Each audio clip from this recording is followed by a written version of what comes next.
di rafetlu seen teewaay li waral jotaay bi nag du lenn lu dul fii ci Texaco jumaa ji lañ am di fi jullee muy Babou Salam yéen ko gisandool seen bopp ndox mi ëpp na ñeenti at nii la mel mu li ko waral nag dafa am projet boo xam ne ONAS daf ko fi teg muy jël ndox yi nga xam ni mooy jóge ci foos yi ñu war ko pomper mu dem am beneen problème tamit mooy ndoxu taw bi bu ñëwee war a dem fi mu war a jaar dem dafa fatt dañ ko fatt ndox mi du dem léegi ñu boole ñaar ndoxu taw ak seen projet bi nga xam ne mënut a egg depuis combien d'années mënul egg léegi ndox moom mooy refoulé wu ndoxu foos bi ànd ak ndoxu taw bi te taw ñëwagul def ni jumaa ji gis ngeen jumaa ji ni mu mel fii la ñu war a jullee ajjuma fii la ñu war a lal suñuy sijaada julli tabaski it fii lañ koy jullee te ku ne xam na ni jaamu yàlla dafa ànd ak sell àndut ak sobe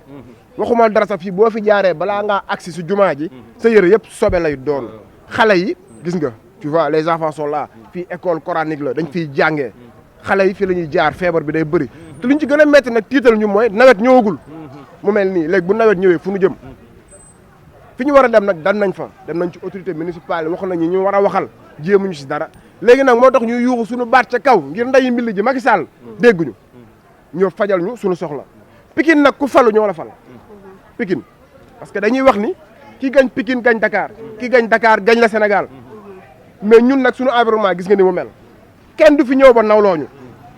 lu ko waral ñu nu jiite seen yitte jëmul ci soppi dundunu askan wi moo tax ñu yuuxu ci kaw nag di wax Macky Sall moom nday mbill ji mu ñëw lijjantil ñu suñu problème loolu lañ bëgg. d'accord tey mu nekk seen point de presse maanaam muy pas bi ngeen njëkk teg léegi tey jii bu ngeen waxee ba nga xamante ne autorité yi li nga xamante ne mooy yuuxu bi ngeen yuuxu ni bu nekkante ne dégguñu ko ba war a def li warloo ak yéen lan mooy seen phase 2. incha allah ajjuma bu lijjantul problème bi dañoo bëgg bu ñu jullee juma ba pare ñu julli ñëpp ñu taxaw ñu def marche def point de presse ngir gën a wane suñu naqar ndax ñu dégguñu ngir mën ñu lijjantul suñu problème te li ñu bëgg mooy environnement bu jaar yoon ndax xar sax boo ko yoree fi muy tëdd war nay set waxuma la ak ay nit lii feebar bi mu mën a indi kenn xamul lu mu doon loolu daal moo nekkoon suñu yittee. d'accord kaddu yi rafet na lool amoon mbégte contentement recueillir li ngeen xamante ne mooy seen doxam ñaxtu xam naa bu nekkente ne am na keneen ku ci bëgg a sànniwaat kaddu. li ma ci bëggoon dolli tamit mooy mooy le maire de la ville de Pikine Abdoulaye Timbo mi ngi dëkk à 100 mètres jumaa ji à 100 mètres fii lay jaar buy xëy di ko gis chaque jour l'autre jour ñu ngi koy invité benn rajo maa ngi bind sama message di ko laaj ni ko ndox mi loo ci xalaat ñoom lu ñu lay tontu mooy compétence su communale la maire commune bi te moom il est natif de la commune je pense que affaire yi am na fu muy toll dootoo indi problème mu compétence commune ak compétence départementale da ngay jël ses responsabilités xam ne doomu Pikine nga Pikine ñoo la def li nga doon war nga leen delloo njukkal ko loolu laa amoon lu ma ci dolli. d'accord léegi ñu jox kaddu ki nga xamante ne mooy sëñ bi yow yaay kan. man may Ousmane Diop moom monsieur le maire xam na ma Pikine ñëpp xam nañ ma. li ma koy fàttali rek moom mooy dernier jour élection fii la jox rendez-vous Youssou Ndour jumaa ji mu ko joxoon rendez-vous ñu ñëw fii ñu mu tëjee fi campagne am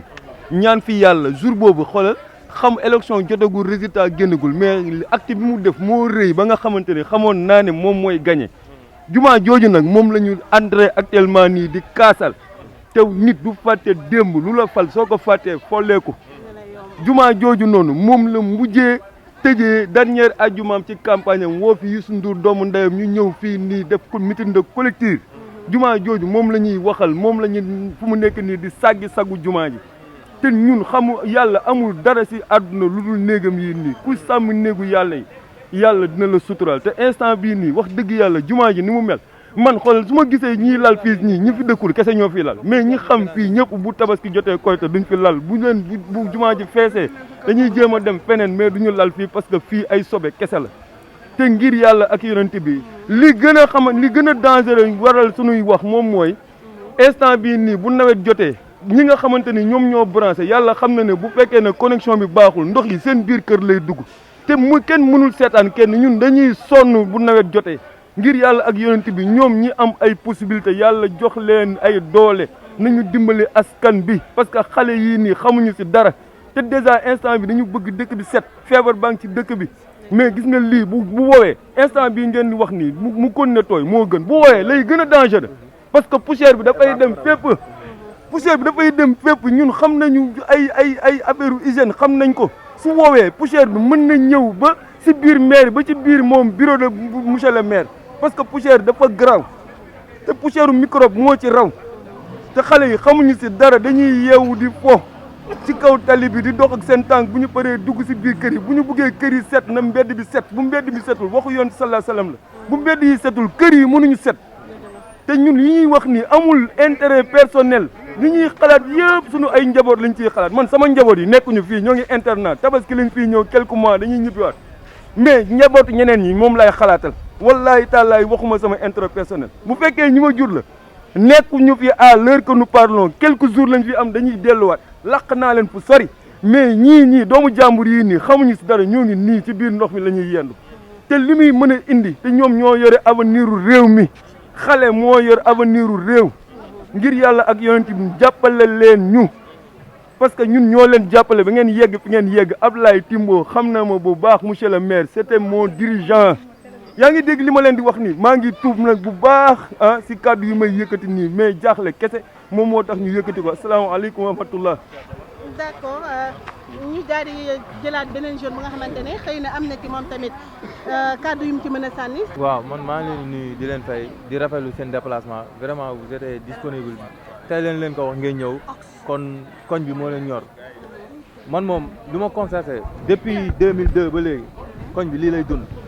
après 2002 2014 élection locale ñoom ñu daal ni am na projet bu nga xam ni def nañ ko en place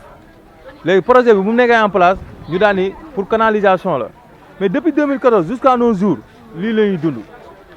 lii actuellement nii à l'heure que nous parlons ndoxu foos yi mooy génn fii te jumaa ji mu ngi fi te fii lieu de culte la fii la ñuy julee jumaa fii la ñuy julee it ñun nag question bi may posé mooy ñun lan lañ def parce que on ne mérite pas cette désordre mérité wuñ lii. am na benn groupe bu fi nekkoon en place chaque jeudi soir ñoo doon nettoyer pour gars yi mën a julli mais ñooñ doonoo dem ba lese parce que trop c'est trop te courte que c'est pas courte que comme Pape Demba nu mu ko waxee tey am nañ benn point de presse demain on aura un autre point de presse vendredi ñu leen woo ñëpp ñi nga xam ne fii la ñuy jullee ñu def benn marche ñu déballer lii une bonne fois pour toutes parce que dañu bëgg mu régler wu une bonne fois pour toutes parce que ni ñuy def nii di raay dafa jeex maire bi nga xam ne moo nekk si commune bi chaque fois day déployer ay moyens def na benn kii bu nga xam ne on l'a mis en place pour ñuy nettoyer tous les jours mais lii du problème mu nettoyer maire de la ville bi amul dara lu muy jariñ Abdoulaye Timbo je cite son nom amul dara lu muy jariñ fii muy commune bi muy lii amul lenn lu nga xam ne lu palpable la lu nga xam ne def na ko fii nan bàyyi politiciens yi ni def yooyu ñoo xam ne koñ bi moo ñor bu ñuy wax waxuñu pour intérêt personnel dañuy wax pour lieu de culte bi fii tamit dafa am benn établissement bu fi ne Babou Salam xale yi fii la ñuy jàll man mag mën naa moytu ndox bi mais jigéen ñi dañuy daanu si ndox bi te nawet bi ñëwagunu xale yaa ngi nii place yi fi nekk mënatunoo ubbi trop c'est trop maintenant courte que c'est pas courte que lii dañ koy régler une bonne fois pour toutes suñu koñ la ñun la ñor ku politique ñor mu dem def politique mais ñun ndox bi dafay dañ une bonne fois pour toutes bu dañul affaire yi ñun ni dañ am solution bu nga xam ne dañ koy def maa ngi jégalu bu fekkee tempérament bu mu waxee parce que lii dafa am lenteur bu yàgg te ñi xamuñu kuy raay ak ñoom affaire la tegeer moo jeex dañuy ñëw ñu def li ñuy def une bonne fois pour toutes songu leen mu jeex. d'accord dégg nañ bu baax kàddu yi rafet na xam naa autorités yi dinañ dégg li nga xamante ne mooy message bu waa Pikine Est lancé jeunes yeeg ñëpp ñu ngi ci biir kon nag xam naa ñu daal di leen jox dig daje ba beneen ay bés incha allah.